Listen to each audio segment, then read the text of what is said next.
Hello, आप देख रहे हैं सेल्फ ज्ञान और आज हम बात करेंगे कि एमए इकोनॉमिक्स का जो है आप कोर्स को कैसे कर सकते हैं। तो एमए इकोनॉमिक्स की जो 1 साल की फ़ीस है यानी कि 2 सेमेस्टर की जो फ़ीस एक ही बार जमा होती है वो 9500 रुपये के आसपास जमा होती है। तो 2 साल की लगभग आपकी 19,000 रुपये के आसपास लग जाएंगे 4 सेमेस्टर के। ठीक है। तो पहली तो बात होगी फ़ीस की। दूसरी बात होगी इसको करने के बाद आप banking, insurance, industrial sector, data analysis में जा सकते हैं, इन्वायरमेंट इकोनॉमिक्स में टीचर्स के रूप में आप लग सकते हैं। ठीक है।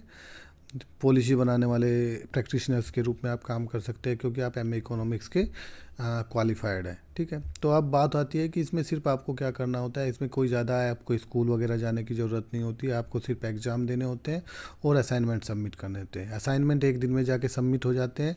4 सेमेस्टर के जाएंगे तो या 2 बार जाके 3 बार जाके आप अपने असाइनमेंट सबमिट करके आ सकते हो कॉलेज में।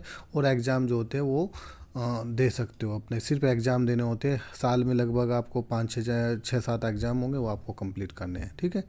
तो आपको ज़्यादा झंझट नहीं है, कोई भी वर्किंग प्रोफेशनल भी इसको कर सकता है और इसमें कोई भी इतना इशू नहीं है। बस आपको सिर्फ पढ़ के एग्ज़ाम देना होता है और अपने असाइनमेंट सबमिट करने होते हैं। असाइनमेंट आपको घर बैठ के बनाने हैं, सिर्फ जाके एक दिन जाके जमा करने के आने होते हैं। ठीक है। इसमें एक और चीज़ मैं आपको बता देता हूँ, उसमें कुछ सिनॉप्सिस होती हैं 2 कोर्सेज़ की। वो सिनॉप्सिस आपको बनानी होती है। सिनॉप्सिस और प्रोजेक्ट होते हैं, रिसर्च होती है एक तरीके की। अगर उसमें हेल्प चाहिए तो हम भी आपकी बनाने में हेल्प कर सकते हैं, ऐसा कुछ नहीं है। तो वो आपकी जो सिनॉप्सिस होती है वो आपको इग्नू के अंदर में जाती है, वहाँ पे चेक होती है। चेक होने के बाद वो आपको अप्रूवल देते हैं प्रोजेक्ट का। फिर आपका मेन प्रोजेक्ट बनता है। फिर मेन प्रोजेक्ट आपका इग्नू में जमा होता है। फिर आपका जो है मेन प्रोजेक्ट के मार्क्स आपके क्रेडिट कार्ड में अपडेट हो जाते हैं। सबसे इंपॉर्टेंट बस इसका ये रिसर्च वाला पार्ट है, आपका सिनॉप्सिस प्रोजेक्ट वाला पार्ट है। बाकी तो आप एग्ज़ाम वगैरह सब क्लियर कर लोगे, असाइनमेंट वगैरह सब बना लोगे। अगर आपको कोई इशू आता है तो मुझे मेरे नंबर पर मैसेज कर सकते हैं। दूसरी बात होती है, मैंने बता दिया कि सिनॉप्सिस आपकी दिल्ली जाएगी, उसके साथ गाइड का डाटा लगेगा, आपका सिनॉप्सिस लगेगी, हार्ड बाइंडिंग करके जाओगे, रजिस्टर्ड पोस्ट या स्पीड पोस्ट कर सकते हो। ठीक है। वो हमेशा टाइम से करना है। जैसे ही आप सेकेंड ईयर में से 3rd सेमेस्टर के अंदर रजिस्ट्रेशन करोगे तो आपको अपनी सिनॉप्सिस भेज देनी चाहिए ताकि वो चेकिंग में लग जाए। 2 3 महीना चेकिंग में भी लग जाता है, इग्नू के अंदर टाइम थोड़ा ज़्यादा लगता है। ठीक है। तो 2 महीने मिनिमम आप मान के चलो। तो अगर आप मार्च तक भेजोगे तो अप्रैल मई में आपका आएगा। अप्रैल मई में फिर आप अपना प्रोजेक्ट बना के सबमिट कर सकते हो, जिसका रिजल्ट अगस्त में आ जाएगा। अदरवाइज आप अगर ज़्यादा लेट करोगे तो आपका जो है अगस्त सेशन में चला जाएगा। फिर अगस्त का जो होता है वो अक्टूबर नवंबर में आपकी सिनॉप्सिस आएगी, प्रोजेक्ट भी उसी टाइम पे जमा करोगे और फरवरी 2027 में फिर आपके प्रोजेक्ट के मार्क्स अपडेट होंगे। तो इस चीज़ को आपको ध्यान रखना है।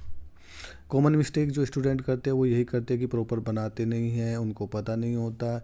अगर उनसे नहीं बननी है तो किसी एक्सपर्ट से हेल्प ले सकते हैं। वो बनाते नहीं हैं, डिले करते जाते हैं, जिससे उनकी डिग्री जो है ख़राब हो जाती है, उनकी ड्यूरेशन ख़त्म हो जाती है। तो टाइम से सबमिट करना है।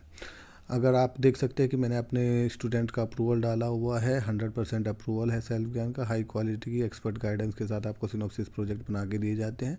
आप उससे भी आप अपनी हेल्प ले सकते हैं। आपको जो प्रोजेक्ट भेजना है वो इस एड्रेस पे भेजना है, रद्दी registrar SCD IGNOU Maidangarhi new Delhi वाले एड्रेस पे। जो ऑनलाइन वाले स्टूडेंट है उनको सिर्फ अपने एलएमएस पोर्टल पे अपलोड करना है।